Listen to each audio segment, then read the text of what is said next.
যাচ্ছেন আপনি? আমি ইন্টারভিউ দিতে যাচ্ছি। আজকে তো ইন্টারভিউ হবে না। ইন্টারভিউ হবে না মানে? হ্যাঁ, আজকে তো বন্ধ।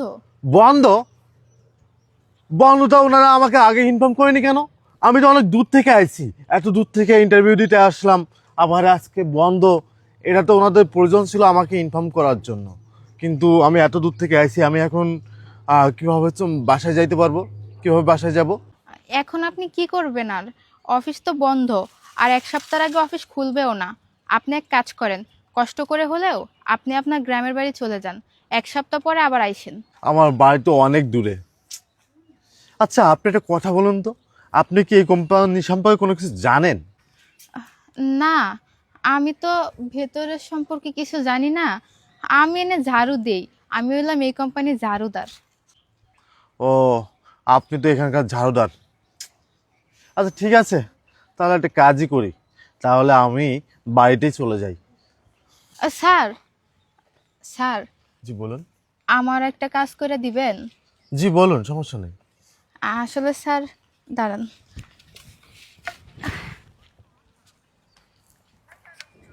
স্যার, আমি না আজকে বেতন পাইছি।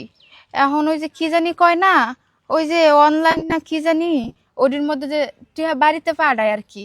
অন স্যার, আমি টিয়াডি না আঙ্গো বাড়িতে পাঠামো।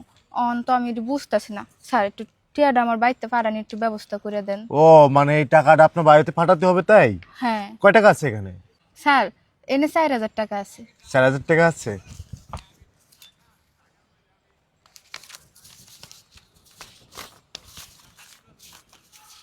এক দুই তিন চার পাঁচ, 500। কিন্তু 5,500 টাকা আছে। এনেন, এখানে 1,500 টাকা আপনি রাখেন, আর এখানে 4,000 টাকা আছে। আপনি 1,500 টাকা বেশি দিয়ে দিচ্ছেন এখানে। ও, 1500 টাকা বেশি দিয়ে দিছিলাম। হ্যাঁ। আচ্ছা ঠিক আছে, আপনি আপনার বাড়ির নাম্বারটা আমাকে দিন। আচ্ছা টাইপ করুন। হ্যাঁ, না না, ওই লেখুন লেখুন। আচ্ছা ঠিক আছে, বলুন। 0 জিরো 1 ওয়ান 9 9 9 9 36 36 3টা 4 3টা 4 12। 12। আচ্ছা ঠিক আছে, হ্যাঁ, তাহলে আমি নাম্বারে টাকা পাঠিয়ে দিতেছি আপনাকে, ঠিক আছে? তাহলে আমি এখন আসি। স্যার, একটু আবার দাঁড়ান কি? না। বলুন। স্যার, এই যে এই ডায়েরিটা না, সকালবেলা যখন আমি ঝাড়ু দিতেছিলাম, একটা বয়স্ক লোক আমার কাছে এই ডায়েরিটা বিক্রি করছে 150 টাকা। কিন্তু স্যার, আমি তো মূর্খ মানুষ, লেখাপড়াও জানি না, আমি এটা দিয়ে কি করুম স্যার?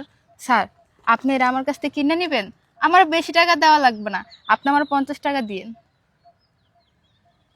50 টাকাই? সমস্যা নেই, আমি এটা আপনার কাছ থেকে, আপনি কত দিয়ে কিনছেন? 150 টাকাতে কিনছেন না? আমি এটা 200 টাকা দিয়ে কিনে নেবো আপনার কাছ থেকে। কারণ আমি তো এখন বাড়ি চলে যাব না, আমার বাড়ি তো অনেক দূর। আমি বাড়ি যাইতে হলে আমার ট্রেনে যাইতে হইব। আমি ট্রেন স্টেশনে যাই আমি এটা বিক্রি করে দিতে পারবো, কারণ আমার মার্কেটিং সম্পর্কে খুব ধারণা আছে।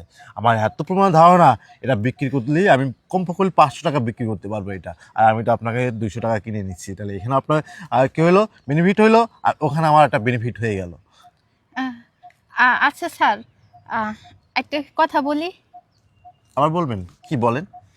স্যার, আপনার হাতে এটা কি? এটা আমার ফাইল, এখানে আমার সিবি, আমার কাগজপত্র সব কিছু এখানে আছে। ও না, আমি আসলে ওই যে শুনতাম তো মানুষের কাছে, ওই যে ডিগ্রি না কি যেন বলে, আমি তো কোনোদিন দেখি নাই, এই জন্য আর কি আমার দেখার অনেক ইচ্ছা। ও, আপনি ডিগ্রি দেখবেন আমার? আচ্ছা সমস্যা নেই, যেটা আপনার ইচ্ছা, তাহলে দেখুন। আচ্ছা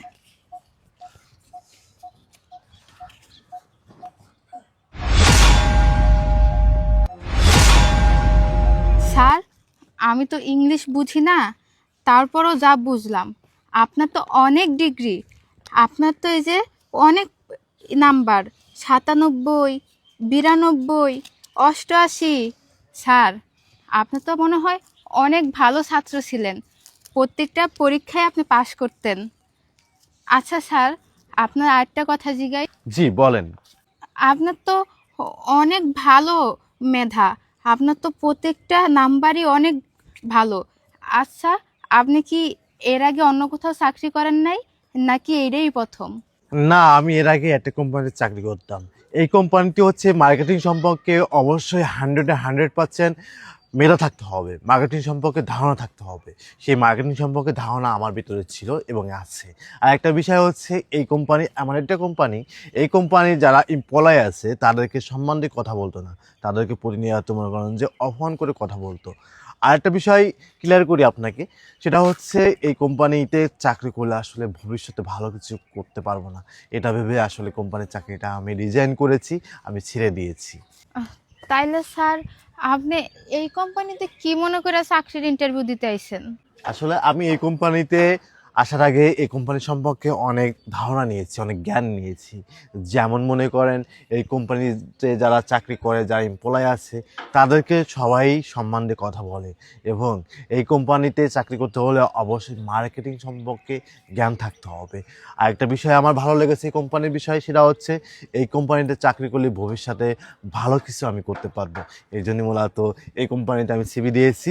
এই কোম্পানির থেকে আমাকে ইন্টারভিউর জন্য আর কি ডাক দিয়েছিলেন, তাই আমি অনেক দূর থেকে আজকে আসলাম।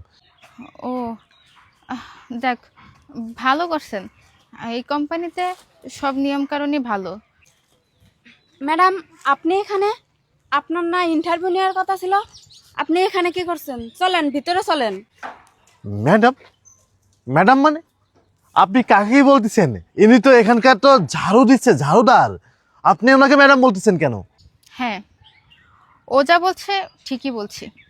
কি বলেন আপনি? আরে আপনি কাকে কি বলতেছেন? উনি ঝাড়ুদার হতে যাবে কেন? উনি এই কোম্পানির মালিক। আরে আপনি এগুলো কি বলতেছেন? আপনার মাথা ঠিক আছে? উনি যদি এই কোম্পানির ম্যাডাম হয়ে থাকে তাহলে এখানে কেন সে ঝাড়ু দিবে? আর উনি তো আমার সাথে তো অনেক টাইম ধরে কথা বলছে, তার কথাবার্তা শুনে তো মনে হচ্ছে না তিনি এই কোম্পানির ম্যাডাম বা মালিক। আসলে উনি কি বলতেছেন একটু ক্লিয়ার করে বলুন তো আপনি আমাকে।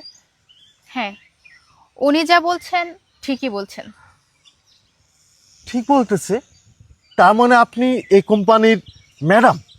তা আপনি যদি এই কোম্পানির ম্যাডাম হয়ে থাকেন তাহলে আপনি এখানে ঝাড়ু দিচ্ছেন কেন? হ্যাঁ, আমি এই কোম্পানির মালিক। আর আপনি কি বললেন আমি রাস্তায় ঝাড়ু কেন দিচ্ছি? তাহলে শুনেন, কেন আমি রাস্তায় ঝাড়ু দিচ্ছি। আসলে সবাই তো অফিসে বসে ইন্টারভিউ নেয়, তাদের শিক্ষাগত যোগ্যতা দেখে, তাদের কাজের যোগ্যতা দেখে। কিন্তু আমার ক্ষেত্রে অন্যরকম। আমি ভেবেছিলাম আমি আমার কোম্পানির এমপ্লয়ারদের ইন্টারভিউ নিব ইউনিকভাবে। শুধু তাদের কর্মযোগ্যতা দেখব না, শুধু তাদের সার্টিফিকেট দেখলে আমার হবে না, আমার দেখতে হবে তাদের মন মানসিকতা। আমি চাই আমার কোম্পানিতে এমন লোকজন কাজ করুক যাদের মন মানসিকতা হবে উজাড়। তারা যেন মানুষকে মানুষ ভাবে, মানুষকে যেন কখনো অন্য চোখে না দেখে, নিজেকে যেন বড় মনে না করে। আমি ঠিক সেরকমটাই আপনার ভিতরে দেখেছি। দেখুন, আমি যদি আজকে আপনার ইন্টারভিউটা অফিসে বসে নিতাম তাহলে হয়তো আপনার যোগ্যতা এতটুকুই আমি দেখতে পেতাম। কিন্তু আজকে আমি ঝাড়ুদার সেজে রাস্তায় ঝাড়ু দেওয়া অবস্থায় আপনার ইন্টারভিউটা নিয়ে, এতে করে আমি আপনার মন মানসিকতা কিন্তু বুঝে গেছি, আপনি মানুষটা কেমন সেটাও আমি বুঝে গেছি। এই যে আপনাকে আমি টাকাটা দিলাম, আপনি কি করলেন? আপনি 1500 টাকা আমাকে ফিরিয়ে দিলেন। আমি কিন্তু ইচ্ছে করে 1500 টাকা বেশি দিয়ে আপনার হাতে টাকাটা দিয়েছি। আমি ভেবেছিলাম হয়তো আপনি টাকাটার প্রতি লোভ করবেন, কিন্তু না, আপনি ঠিকই টাকাটা আমাকে ফিরিয়ে দিয়েছেন। এরকম অনেক মানুষ আছে যারা কিনা 500-1000 টাকার লোভও সামলাতে পারে না, সেখানে আপনি একজন সরল সোজা মানুষ, সেটা আমি বুঝতে পেরেছি। আর তার চেয়ে বড় কথা হচ্ছে, আপনি যে আগের কোম্পানিতে জব করতেন সেখানের কোনো বদনাম আপনি আমার কাছে করেননি। অনেক মানুষ আছে যারা এক কোম্পানিতে জব ছেড়ে দেওয়ার পর অন্য কোম্পানিতে গেলে ওই কোম্পানির নামে বদনাম করে, অনেক কথা বলে, মানুষকে এগুলো সেগুলো বলে বেড়ায়। কিন্তু আপনার ক্ষেত্রে একদম ভিন্ন। আপনি তো ওই কোম্পানির কোনো বদনাম করলেন না। যাই হোক, আপনার বিষয়গুলো না আমার খুব ভালো লেগেছে। আর হ্যাঁ, আমি যে আপনার হাতে ডায়েরিটা দিয়েছি সেটা আমার নিজের ডায়েরি। আমি আপনার হাতে ডায়েরিটা এই কারণেই দিয়েছি, কারণ ডায়েরিটা যদি আমি আপনার হাতে দেই তাহলে হয়তো আমি আপনার সম্পর্কে কিছু তথ্য জানতে পারবো। তাই আমি ডায়েরিটা আপনাকে দেই। আর সাথে সাথে আমি যেটা জানতে পারি সেটা জেনে আমার খুব ভালো লেগেছে। আপনার মার্কেটিং সম্পর্কে অনেক ভালো আইডিয়া আছে। যদি আমি আপনাকে আমার অফিসে নিয়ে ইন্টারভিউ নিতাম তাহলে হয়তো আপনার শিক্ষাগত যোগ্যতাই শুধু জানতে পারতাম, এত কিছু হয়তো আমার চোখে কখনোই পড়তো না। যাই হোক, শুনেন, আপনার চাকরি হয়ে গেছে, আপনি কালকে থেকে আমার কোম্পানিতে জব শুরু করবেন। ধন্যবাদ ম্যাডাম আপনাকে, আপনি এত নিখুঁতভাবে আমার ইন্টারভিউটা নেওয়ার জন্য। আসলে আপনি যে কাজটা করেছেন আসলে খুব ভালো একটা কাজ করেছেন। অফিসে যদি ইন্টারভিউ নিতেন তাহলে মানুষকে বা আপনার এমপ্লয়ি এভাবে আপনি যাচাই বাছাই করতে পারতেন না। ধন্যবাদ ম্যাডাম আপনাকে। তাহলে ম্যাডাম আজকে আসি। আচ্ছা ঠিক আছে। আচ্ছা ম্যাডাম, আসসালামু আলাইকুম। ওয়ালাইকুম সালাম। ম্যাডাম আপনার ডায়েরিটা। এটা আপনার কাছে রেখে দেন, এটা আপনারই কাজে লাগবে। আচ্ছা ম্যাডাম ঠিক আছে, ম্যাডাম ফাইলটা কি রেখে দিবেন? না, ফাইলটা আপাতত আমার কাছে জমা থাক, আপনি কালকে সকালে চলে আসবেন। আচ্ছা ঠিক আছে ম্যাডাম, আসসালামু আলাইকুম। আচ্ছা ঠিক আছে।